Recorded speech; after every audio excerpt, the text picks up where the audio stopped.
why would they want you to blow up their infrastructure, to cut off their power? Wouldn't that be punishing Iranians for the actions of the regime? They would be willing to, and it's suffering, they would be willing to suffer that in order to have freedom.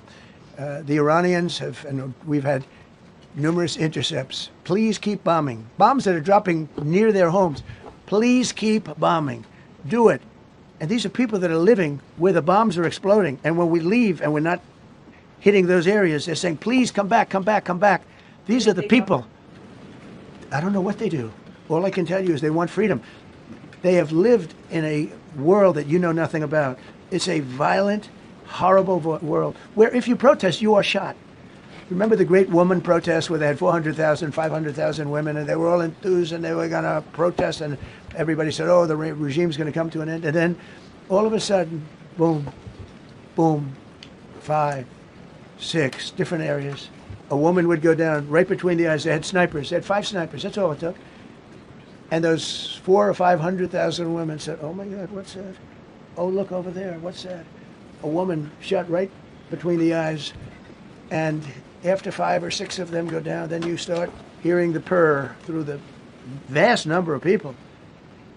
And then they said, oh my God, who would do that? And they're incredible people, but they've lived so horribly. They've lived so horribly. You know, Iran was a great country if you go back 25 years ago or so. The Persian people, they're incredible, smart, brilliant actually. And I know so many. I know coming from New York, originally I know so many people from Iran. They're incredible people, incredible energy and very, very brilliant people. But when you're standing in a group and protesting and you have a woman, in the case of a woman, remember the Great Woman March, everybody was like, oh, this is the end of the country. And then snipers selectively picked.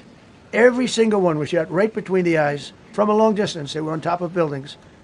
Nobody even knew where they were. Where they coming from? This wasn't like a machine gun, which is also very bad. They've done that too. They did that recently.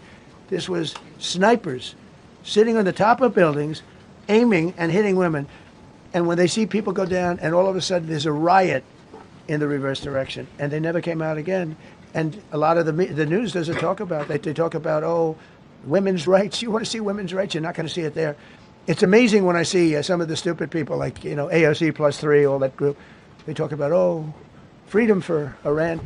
They don't tell you the real facts. Women, men, gays. How about gays for Iran? They kill the gays. They throw them off buildings. So I wonder what's going on. I can only say this. They want us to keep bombing, even if it jeopardizes, because their life is in much greater danger. They want freedom for Iran, but it's very hard for them to protest. I actually tell them, I said, don't go out. I fully understand. Nobody in this room would go out. I don't think there's any, because frankly, it's not a question of bravery. We're all brave, right? You're brave, I'm brave, we're all brave. But we're also intelligent. If you have people shooting at you, expert shots, with the best rifles you can get, and hitting you right between the eyes every single time, and you're looking here, and you're seeing, and you're looking here, you're out of there. I don't care who it is. You know, guys, let that sink in. You know, President Trump just dropped a bombshell straight from intelligence report. Iranian living right next to the strike zones are secretly messaging, please keep bombing. Well, not because they want destruction, but because they want freedom more than they fear the explosion. After decades of Mullah iron fist rule, you know, snipers putting bullets between the eyes of brave women protesters, turning a once prosperous nation into a prison, the people inside Iran are saying enough is enough. Even under internet blackouts, with bombs falling, their message to the world is loud. Regime change. Liberty over fear. And the replies from the Iranians and the diaspora, they are flooding in, confirming it. Families inside are begging for this pressure to continue until the Islamic Republic finally crumbles. This isn't about war on the Iranian people. This is about finally listening to the Iranian people, the ones who have been suffocating under tyranny for 46 years. We all know that women have no rights, you know, and they are forced to believe a political system that suppress their freedom. They don't even have freedom of expression.